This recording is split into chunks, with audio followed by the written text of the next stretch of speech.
What is going on, everybody? Good morning. The topic of today that I want to discuss is, should you care about what is going on at Columbia University at all? And so this is a very interesting topic. And the reason that I want to go over Columbia University and the current protests on the university grounds and kind of the dynamic between free speech and enforcement and what power these universities have is because if you're thinking strategically, it all comes down to political capital and political resources. Because the main question is who should care, why they should care, and what do you do about the situation? All of that starts with whatever your baseline is. What is your baseline belief? So, for example, let's just go over some quick statistics that I think are really noteworthy. In the 2020 election, Muslims voted 35% for Trump, and what was it? Actually, hold on. Let me go back and look. I have these numbers pulled up. I just want to make sure that I get them right. So, Muslim voters voted 64% for Biden and 35% for Trump. On the other hand, Jewish voters, and I'm looking at like the AP here, the AP post polling numbers, they backed Biden by 68% and only 31% for Trump. So what's interesting between this dynamic of Jewish students and Muslim students on these campuses is the majority of them are Democratic, especially when you're talking about an Ivy League. But it gets interesting when you also realize that actually Muslim voters vote more Republican than Jewish voters do, which is just a statistic that I find really interesting.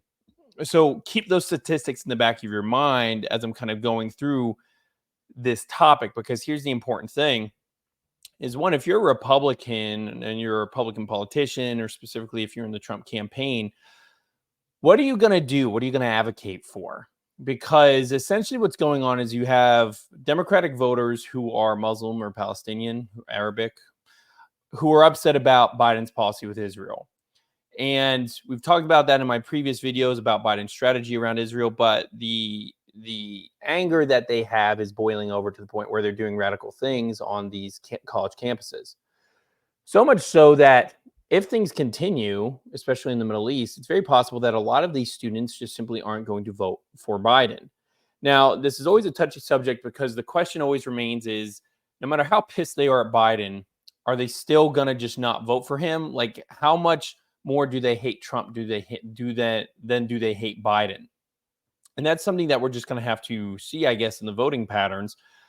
But it's critical here because the more radical and the more double down these things go, the more these students are going to be painted into a corner. And so you have people from both sides of the aisle essentially saying, these students need to be deported. These students need to be put in prison.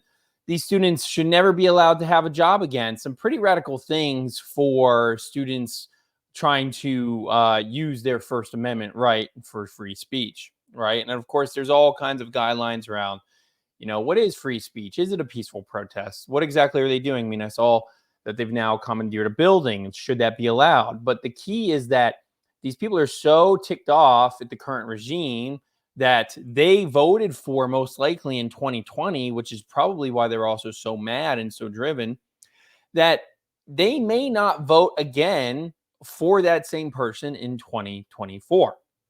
So if you're looking at it from Biden's perspective, from a Democratic perspective, you have to be worried. You have to be very worried because now for every student that you're advocating to arrest, that you're telling to shut down, you are personally hurting them, and they're going to remember that, and they're not going to vote for you. And these people are a large part of the Democratic base. This also goes for the Jewish students who are either doing counter protests or who also feel victimized by the fact that they feel like they are not being represented, that they are being oppressed, that they are not being given the same rights to go to their classes, to be active in school and active in college. But once again, that same voter base, that same type of person, the Jewish student going to a Columbia University, is a Democrat by and large, right? And so they are looking at Biden and going, why aren't you being more forceful against these Palestinians? Why aren't you standing up for me? Where's my support? So this is a lose-lose situation for Biden. And it's exactly why, as a Democrat, you should really care, because this could affect the outcome of the 2024 election. It could affect it because other people are watching this. Other voters, other Jewish voters, and other Muslim voters are watching exactly what's going on, and it's going to be making them incredibly angry. And so these microcosms of these universities are actually just an explosion of a divide within the Democratic Party as a whole, which is between its Jewish faction and its Muslim faction. Now, of course, there are some synergies there, and normally those factions, like in 2020, can get along to a certain extent. But with the Israeli-Palestinian conflict going on and that kind of stoking flames, you'll notice that none of these people are trashing Republicans per se, even though we're just going to assume they all hate Republicans because they're going to an Ivy League and the voter data shows that more than likely they're Democratic. But they're not targeting their anger toward Trump. I've looked at some of the signs, I've looked at some of the speeches. None of it is overtly anti-Trump and anti-Republican. They're simply pissed off at their own party and the current leadership, which is Democratic leadership. So then if you're a Republican, how do you respond? Now, this is an interesting question, and this is why expenditure of political capital is so important when it comes to some of these tricky situations. Because as a Republican, your job should not be, or your job should be to stay out of it and not be the fall guy. What do I mean by the fall guy?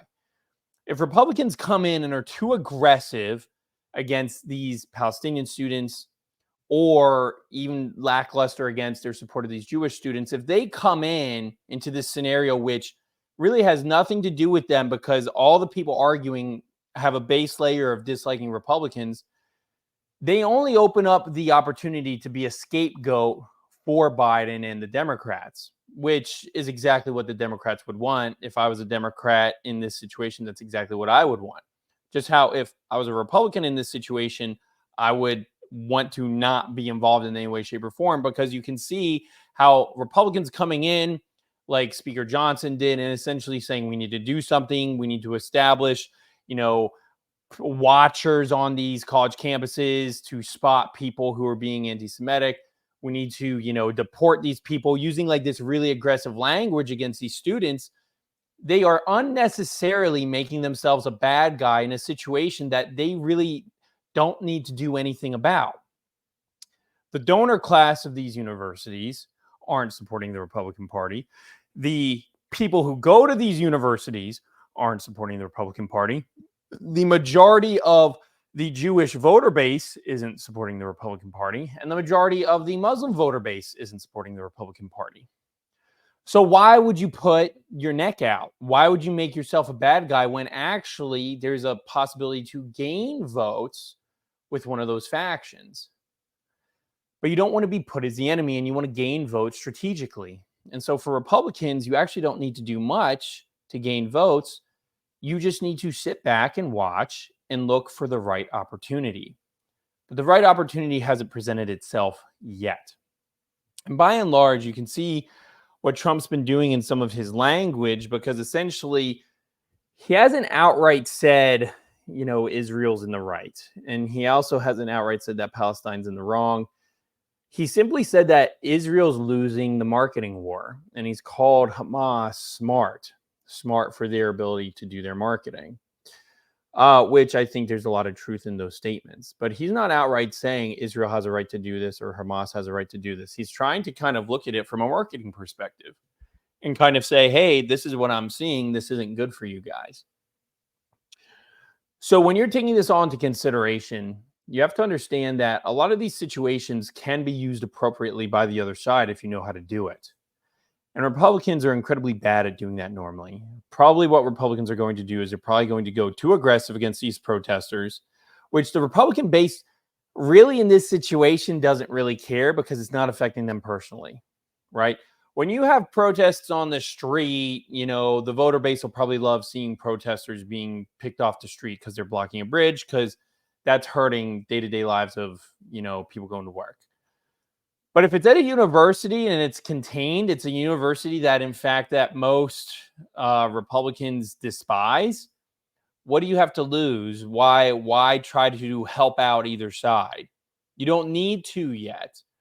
Just let them dig themselves in their own holes far enough to the point where they entrench themselves so far that they simply cannot bring themselves to vote for the man who's letting the situation go on, which would be, at the moment, President Biden. So I guess I'll have to see how people strategically handle this situation. Similar to my past video, probably Biden's strategy is going to be to stay as quiet as possible. To my knowledge, he hasn't even spoken in support of the protesters or in support of the counter protesters. His speech has been really just, milk toast, very bland on purpose because he realizes the predicament that he's in, because the voting margins are very small. And Trump is continuing to gain. And listen, Trump actually gained from the Muslim vote for 2020. I wouldn't be surprised if he actually gains from the Muslim vote for 2024. That's a huge deal. And so Republicans actually have an opportunity to kind of shift some of the voter margins like they have with Hispanics. They could possibly shift more of the Muslim vote if they so choose. I would traditionally say the Jewish vote, but it seems that they've capped out on the Jewish vote because Republicans are traditionally the most pro-Israel party. Traditionally, I think that might be changing. But it seems that they've capped that out. It doesn't seem like they can get above the 30 to 35% threshold.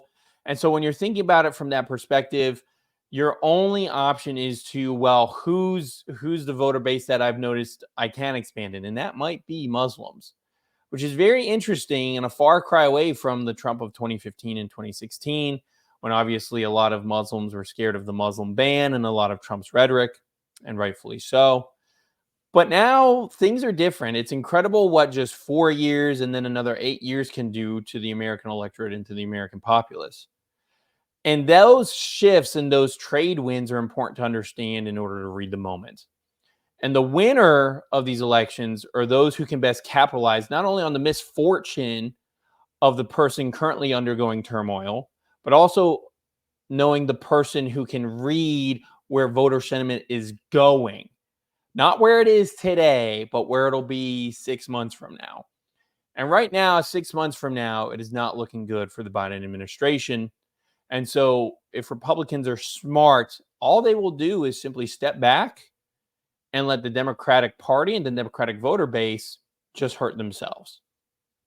We'll see. We'll see if they're smart enough to do that. But that is all I wanted to tell you guys today. I wanted to go over, as usual, some articles, go through some reading, and see what we got here today. So let me share my screen. I saw some articles that I thought might be pretty cool. So I want to take you guys through those. But before I do that, let's see here. I want to go to politics. So let's see. So let's look at this. Could Trump unlock longer-term GOP presidential success? Well, let's find out. Who wrote this? JT Young. Trump wins the White House in November. When will Republicans leave it? Just because Trump is limited to one more term doesn't mean the Republicans are. America's presidential past, Biden mistakes in office, and a continuity of conservative populism without Trump's baggage could trigger Republican presidential success beyond 2024. Viewed in its broader potential, a Trump victory in November may not be Democrats' biggest worry. Signs of Democrats' anxiety abound. Democrats have been concerned about Biden's polling numbers for some time. Gallup reported Biden's approval rating was the lowest in the past 6 decades of re-election years. While recently, political strategist James Carville said Biden's poll numbers are like walking in on your grandma naked. Ugh. On April 28th, Real Clear showed that Biden's current job approval rating, 40%, is lower than Trump's, 44%, Obama's, 48%, and George Bush's, 48%. At the same point in their presidencies. Liberals looking ahead to Trump potentially winning in November have called on the Supreme Court Justice Sotomayor to resign so that Biden could replace her now. I made a video on that. And Nate Silver had a good point. If you care about strategy, she should resign. But Politics is all about selfishness, and Sotomayor has no incentive to hurt her legacy like that. While Democrats' concerns are well founded, they may be underestimated. Should Trump win, Republicans' potential for retaining the White House beyond 2028 may be higher still. While Trump is constitutionally blocked from seeking another term as president, should he win, other Republicans are not. Instead, it would seem to be American presidential history that argues against another Republican following Trump into the White House. Only 4 times in the last century have candidates of the same party won consecutive elections. So, why is the consecutive president precedent not as persuasive in the event Trump wins in 2024? There are several reasons. Okay, good. Let's get into this. First, the previous episodes have usually involved more than 2 full terms. That's right, they have. And I don't need to go through the examples to do that. But wouldn't 2028 be a referendum on Trump's legacy? And isn't that one divisive? Yes, and yes, the party still holds the White House, is held accountable for its time in it. And Trump is unquestionably a polarizing figure. However, despite a pandemic, mass lockdowns, a resulting economic freefall, and massive civil unrest in the wake of people's death, Trump nearly won re-election in 2020. Although the popular vote margin was 4.5%, the all-important electoral vote was decided by 6 states and a few tens of thousands of votes spread across them. That is very true. 77,000 votes in Arizona, Georgia, Nevada, and Wisconsin would have re-elected Trump. A compelling argument could be made that without just one of 2020's headline events, let alone all of them, that Trump and his legacy would have won. Also, the Trump legacy in 2028 will likely look decidedly better than it did in 2020. This is not only due to the absence of 2020's catastrophes, but also because it will be juxtaposed with Biden's legacy. There's a reason why Gallup found Biden's reelection job approval rating the lowest of the last 60 years. According to RCP, April 28th, Biden's approval rating on several top issues, the economy, foreign policy, immigration, inflation, and crime, are all below his low overall job approval. Simply not being Biden and governing as Biden has could be a big boost for Trump. Similarly, another Republican candidate in 2028 would look comparatively better than Trump to a large portion of America. According to RCP, April 28th average of national polling, Trump's unfavorable rating was 54%, only slightly better than Biden's. If Republicans nominate a candidate in 2028 who promised policy continuity but without Trump's personal baggage, this could be a decided political plus and help to cement the political inroads that Trump looks to be making into minority constituencies today. Another Republican candidate in 2028 would also avoid the second-term slump that usually follows elected incumbents who win re-election, making the party's chances better than they would be with a divisive incumbent atop the ticket. And such a candidate, if elected, would have the potential to tap into America's proclivity to re-elect incumbent presidents. Since Taft in 1912, only 4 elected incumbents who sought re-election have lost. Considering the advantage that Republicans could leverage if Trump were to win, Democrats are right to be worried. If anything, Democrats probably should be more worried than they are. That's a very interesting article, and I think it actually has some very good points. Okay, let's go over Tulsi Gabbard. All right. Tulsi Gabbard's interesting. She's definitely a Democrat, but she's saying she's not a part of the Democratic Party. So, what's her angle? Let's find out. Oh, I hate these ads. Oh, Tulsi Gabbard's book For Love of Country, Leave the Democratic Party Behind. We have no time to waste. We live in troubled times. I'm already bored.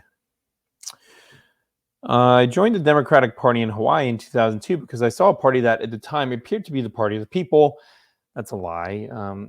It's a highly democratic state. So she's politically savvy. She knew if she wanted to do anything, she'd have to be a Democrat.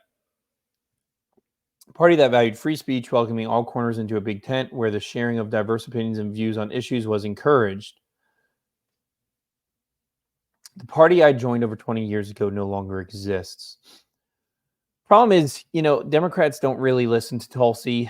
Only independents and Republicans do. So maybe there's a chance that this will, affect the independent voter base, but I doubt it.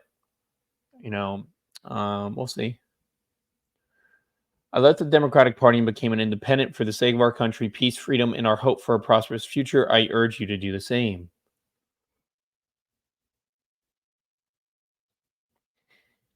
Yeah, I don't care about this at all. RFK is openly gunning for Trump voters now. Is that true?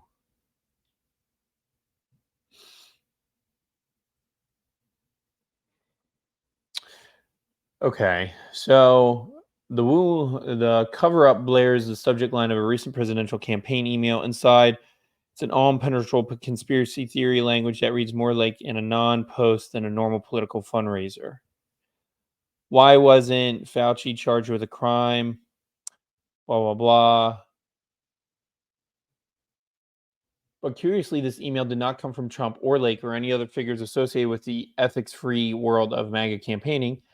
It came, readers may not be surprised to learn, from the campaign of RFK, an independent presidential candidate. The conventional wisdom in Washington has been long been that Kennedy is running a spoiler campaign against President Joe Biden, trying to siphon off enough Democratic votes that Donald Trump wins the election. After all, Kennedy used to be a Democrat, and his name is so famous his family had to hold a presser disavowing his candidacy. The email, however, seems squarely aimed at would-be Trump voters. The only people so soaked in paranoia and conspiracy theories that any of this would even make sense to them. It's a weird choice for someone trying to undermine Biden's chances. It makes sense, however, if we assume that Kennedy's main priority with his fake run for president is not to spoil the race, but to draw attention and recruit new marks for his longstanding grift. If you're looking for gullible people who will give you money to lie to them, you will be far more successful appealing to Trump voters than Biden voters. What a harsh statement. Interesting. Hmm. For months, polls have shown that Kennedy is taking away more voters from Biden than Trump, based mostly on Democrats who are dissatisfied with Biden and who knew little about Kennedy besides his name. That shifted recently. Oh, did it? A new NBC poll shows Biden is 2 points behind Trump in a two-way race, but 2 points ahead of Trump if Kennedy is an option. Okay, let's look at this, because if this is a national poll, it doesn't matter. If it's a state poll, then it matters. Aha. Yeah, see, wait a minute. I hate this. So many ads. More than new polls, the finding which contrasts with a number of other national polls. Okay, so that this poll doesn't really matter because it's a national poll. Trump leads Biden by 2. Hmm. 2 named candidates, 5 named candidates. That's so funny. Jill Stein's still taking her share. She's got her supporters, huh? That's wild. I don't know if that many people would actually vote for Jill Stein or Kennedy. The big reason is that the poll finds a greater share of Trump voters in the head-to-head matchup back in Kennedy in the expended ballot. 15% of respondents who picked Trump the first time picked Kennedy in the five-way ballot, compared with 7% of those who initially picked Biden. How Biden and Trump supporters on the two-way ballot split when they were offered more options. And approximately twice as many initial Trump supporters as Biden supporters chose RFK in our five-way ballot test. Does this give me voters who chose Biden in a two-way test, voters who chose Trump in a two-way test?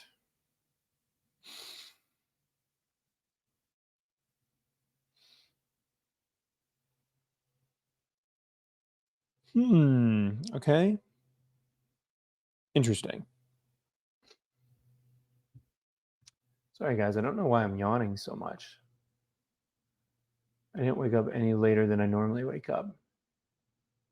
So back to this.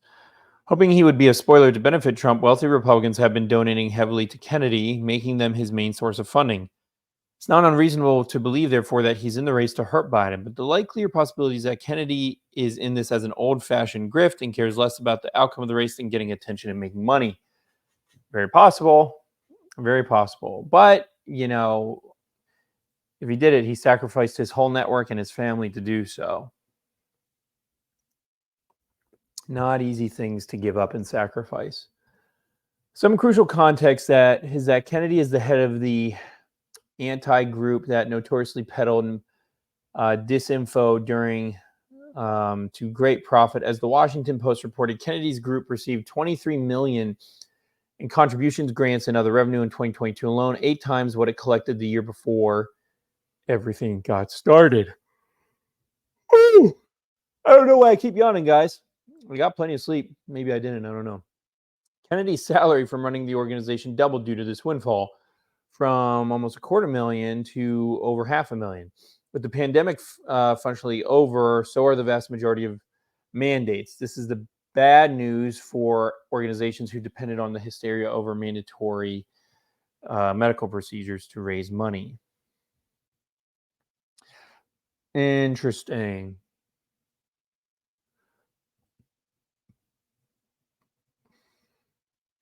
All right. But then here's another one. Let's look at this guy. Polls showed Trump's lead over Biden growing and widening gender gap among voters, anti-Americanism, part of pro-Palestine protests. Monday, okay. They also discussed Senator John Fetterman's appearance at the White House Correspondents' Dinner, how his position on Israel has put him at odds with the progressive wing of the Democratic Party, and how anti-Americanism has become part of the pro-Palestine protests on college campuses. To be clear, anti-Americanism is kind of like asking people what socialism is. And I say this all the time. You talk to a boomer or an older person about what socialism is, they're going to tell you, oh, socialism's communism, it's collectivism, it means poverty, famine, destruction. If you talk to a young person, socialism is clean rivers, clean water, freedom of expression, true democracy. I'm not saying any of those are good or bad, but the problem here is there's a disconnect in what people believe a term means.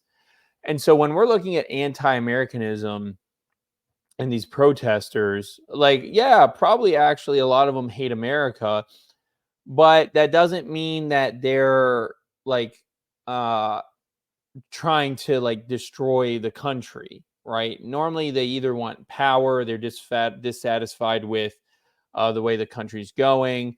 Um, it's kind of like spoiled children in a lot of ways, but a lot of it is calculated because you have to remember, as I said at the beginning of at the beginning of the video, a majority of these people protesting voted for Biden. They go to Ivy League schools. They're literally in Democratic bubbles that are part of the Democratic Party's machine. So they really, what they hate is the people that tricked them and then didn't support their cause. These are constituents who feel like they're not represented. And so their anti-Americanism is really just anti the current government, which is the Biden administration. It's important to keep that in mind, I think, because it determines, how much political capital you want to give, or attention you want to give to some of these people. They also discussed John Fetterman's appearance. Yep, already said that. Next, Carl Cannon talks with Democratic strategist Maria Cardona about the president's performance at this weekend's White House Correspondents' Dinner, and Tom Bevan talks with RCP national correspondent Susan Crabtree about her profile of Liz Truss, the former Prime Minister of the UK. Oh, man. Oh, I have to listen to it. Oh, I don't want to listen to it. I was hoping this would be an article, not a podcast.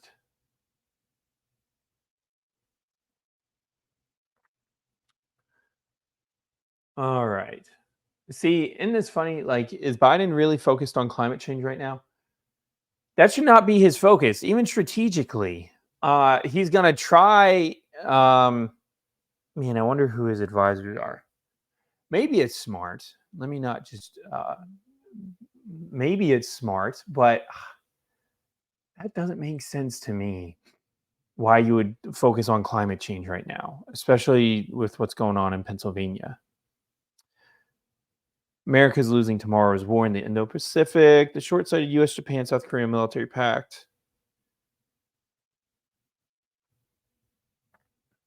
Selling out to Saudi Arabia is blood diplomacy. Giorgia Meloni is better than you think. Don't bet on a British revival.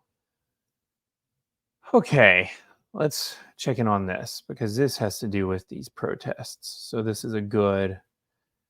Secretary of State Blinken sought to press ahead Monday with plans for securing and rebuilding Gaza once the Israel-Hamas war ends. But reticence among the Arab nations that U.S. officials envision will help oversee the devastated territory underscored the difficulty Washington faces in forging a day after blueprint. Speaking at the WEF event in the Saudi capital, Blinken said the Biden admin would continue its months-long pursuit of an arrangement for Gaza, which since 2007 has been controlled by Hamas. Israel has vowed to destroy the militant group and ensure it cannot strike again, but has not signed on to any U.S.-backed plans for the future. Arab nations' reluctance to commit to providing Arab nations' reluctance. I wish I could make this bigger. That's annoying. I hate the way some of these are. Arab nations' reluctance to commit to providing troops or funding for Gaza was clear immediately after Blinken's remarks, when the foreign ministers of Egypt, Jordan, and Saudi Arabia said that before they would agree to participate in any peacekeeping operation, there must be clarity on the pathway to a Palestinian state. They cited the scale of devastation in Gaza and the possibility that foreign forces would be seen as new occupiers without a viable plan for lasting peace. Whoever goes there, if they are seen or perceived to be there to consolidate the misery that this war has created, they will then be seen as the enemy. I think nobody would want to be part of that configuration.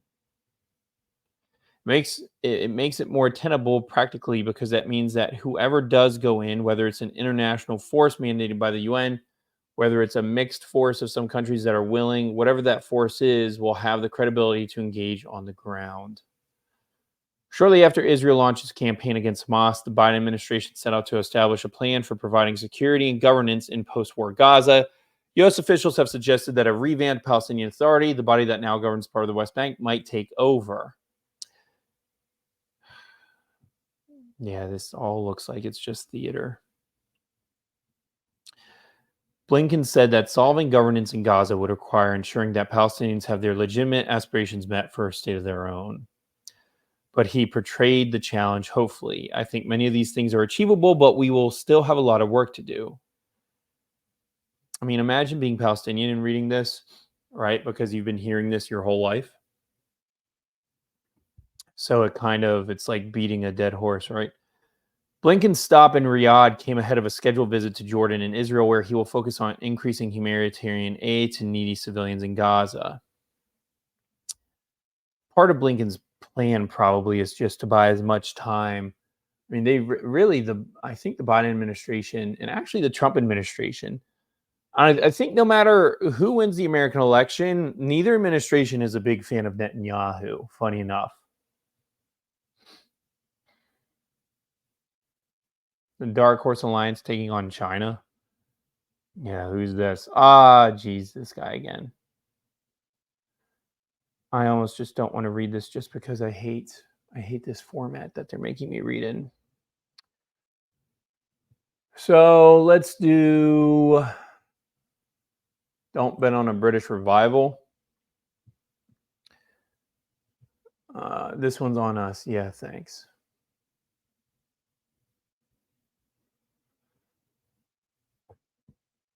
The UK is likely to hold a general election in the fall. The outlook appears dire for Prime Minister Rishi Sunak and his Conservative Party. In December 2019, the Conservatives were re-elected with an 80-seat majority in the House of Commons on the strength of campaign promises to get Brexit done and level up those parts of the country that had not broadly shared in the benefits of economic growth and investment.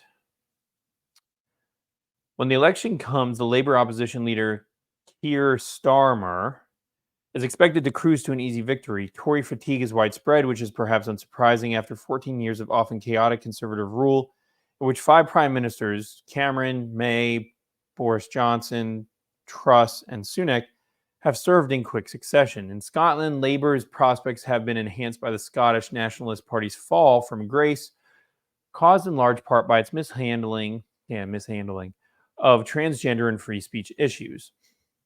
Meanwhile, in England, the Conservatives are bleeding votes on their right flank to the Reform Party, the successor to Nigel Farage's Brexit Party. All 3 factors have put the wind in Labour's sails. But what will ultimately put Labour in power is the dismal condition of the British economy. Voters reasonably blame the Tories, who have been in power for the last decade and a half, for this economic decline. Yeah. Britain's economic picture is bleak. The United Kingdom's real GDP per capita at the end of 2023 was 28% below what it could have been if the average growth trend between 1955 and 2008 had been maintained. Hey, short note, maybe that means we've been in a depression since 2008 and it wasn't a recession. Has anybody ever thought of that? Yeah. What else is there? Not a lot of good articles today. Sorry about that, guys. Let's see. Is there anything?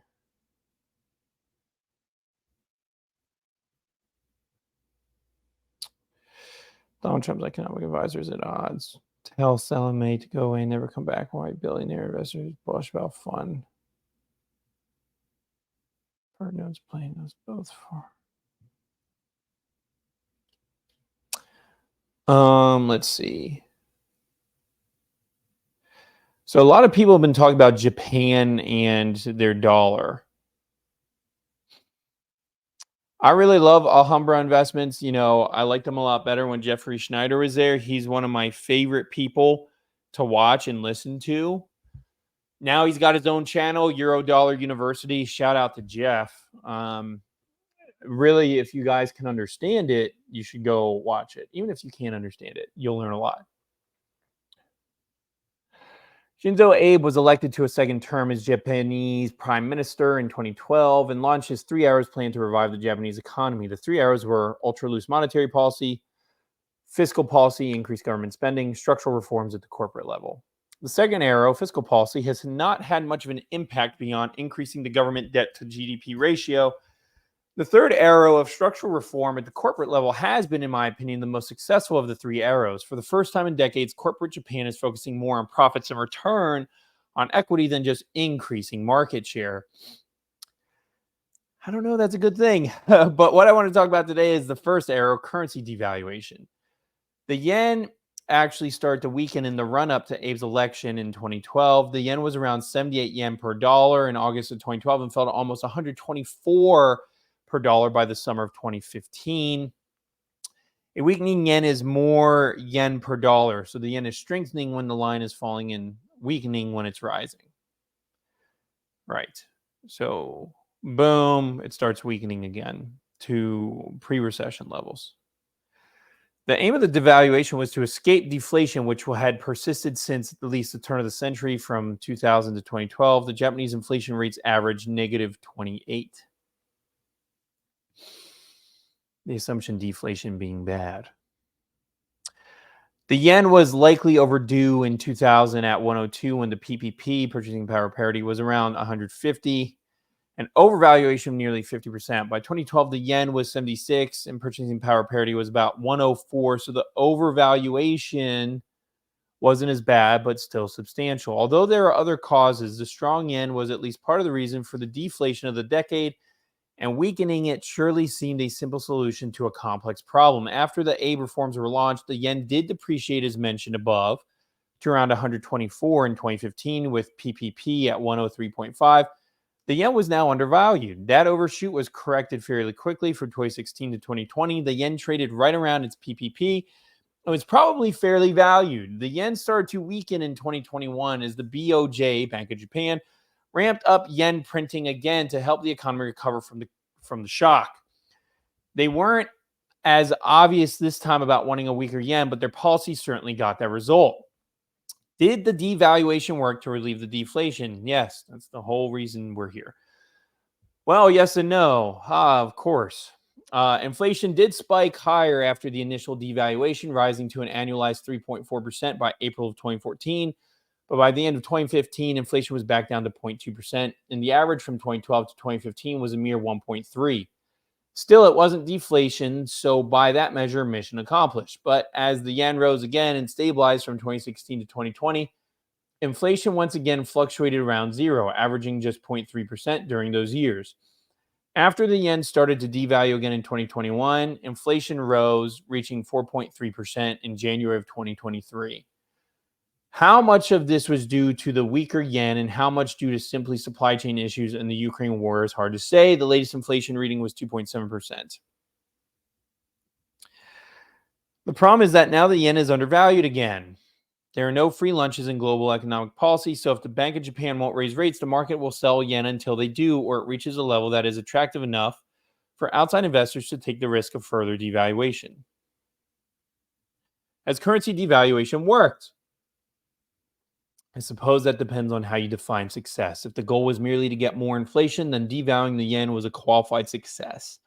If the goal was to increase economic growth, which was the stated aim of the aid reforms, then it has been a miserable failure. For the 13 years before the reforms, the average year over year change in Japan's real GDP was 0.76%. It's interesting that we measure the success of countries, by the way, by GDP and economic output, which are very interesting numbers to calculate and to kind of try to study. How much of this has nothing to do with, Japan's currency and interest rates and everything to do with Japan as a country having no soul, not knowing like what their purpose is as a country as they're under American authority, have no military. Maybe that'll ramp up, right? Maybe they'll find themselves and get motivated, but like their population's declining. You want to talk about population decline and like the spirit of a nation. And so when a nation has no spirit, does it really grow? Is it able to really grow in any way, shape, or form? Sorry, it's esoteric questions.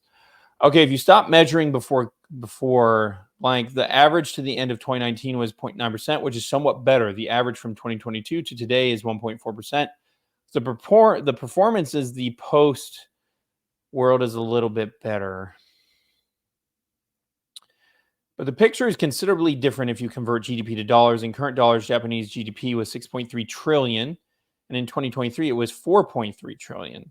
It would be hard to call that a success. Wow. Shrinking by literally 2 trillion. Wow. Currency devaluation has been somewhat positive for Japanese exports, and it's directly boosted tourism. But the reduced value of the yen also raises the price of imports, and in a country with few natural resources, that is a big problem. Of course, a lot of Japanese companies are multinationals, but non-yen sales only represent about 40% of revenue for the companies in the Topix index. The reason I said above, blah, blah, blah, blah. As a firm, we invested in Japan over a decade ago because of the structural reforms, and it has been a good investment. But the recent acceleration of the yen devaluation has me concerned about the fallout. Japan has plenty of foreign reserves, so it isn't Thailand, which kicked off the Asian crisis 25 years ago. But currency volatility has been the source of global instability in the past, and there are almost always unexpected outcomes. The Asian crisis, for instance, was the root cause of the failure of long-term capital management, which was a long ways from Bangkok. Currency devaluation never accomplishes what its proponents believe it will, and it often causes friction with trading partners, an outcome the Japanese should be very familiar with. The Plaza Accord in 1987 to raise the value of the yen was an attempt to reduce U.S. trade deficits that didn't work but led directly to the Japanese bubble of the late 80s. The Louvre Accord, which attempted to stabilize the dollar after the devaluation forced by the Plaza Accord, was certainly a catalyst for the popping of that bubble in the lost decades that followed. Currency manipulation is a political act aimed at a domestic audience but with global implications. That is a great statement. Copy and paste and save that. Currency manipulation is a political act aimed at domestic audiences, but with global implications. Sorry, guys. I'm saving that quote. That's a really good quote. I'll probably post that on my Twitter later. Okay, where were we?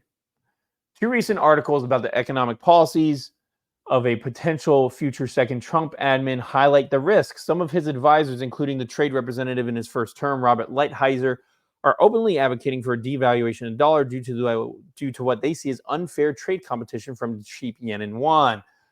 Other advisors are floating proposals to impose political input on monetary policy, with the president having a say in settling interest rates.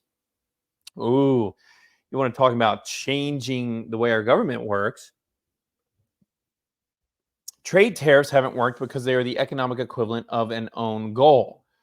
They don't fix the problem, assuming you see the trade deficit as something that needs fixing, and they raise prices.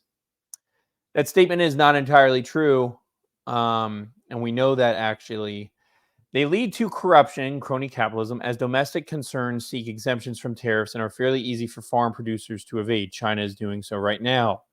See, that's an enforcement question. To make a statement like that, as a matter of fact, that tariffs can't be enforced is BS because they can be enforced. And under the current system, the crony capitalism is exactly the same. So that you can tell this guy's a free trade shill, and is like, oh, good. Hey, everybody, look at all your jobs leaving the US because now you get cheap TVs from China. Like that's what this guy is. And when tariffs inevitably fail, you get proposals to devalue the currency and make monetary policy a tool of politicians. I'm sure there are worse economic policy ideas, but I can't think of any right now. Is Japan finally due for comeuppance about excess government debt, ineffectual fiscal policies, and failed industrial policies? Since the late 1990s, everyone has tried to short JGBs, Japanese government bonds, has been carried out on a stretcher. There's a reason it is referred to as the Widowmaker trade, maybe longer. Interesting. Interesting.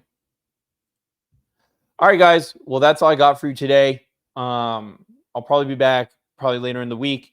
If you haven't seen my stuff on the Cardone channel, please go check that out. Some of my strategic thinking I've been doing talking with Gary Cardone on his channel, little like 10 to 15 minute segments. So if you enjoy a lot of what I talk about on here, you'll probably enjoy it a lot more there because it's better production quality and better production quality, I guess, overall. I mean, the content, I guess, is the same because it's still me, but production matters. So thank you guys for tuning in to the live stream, and until next time.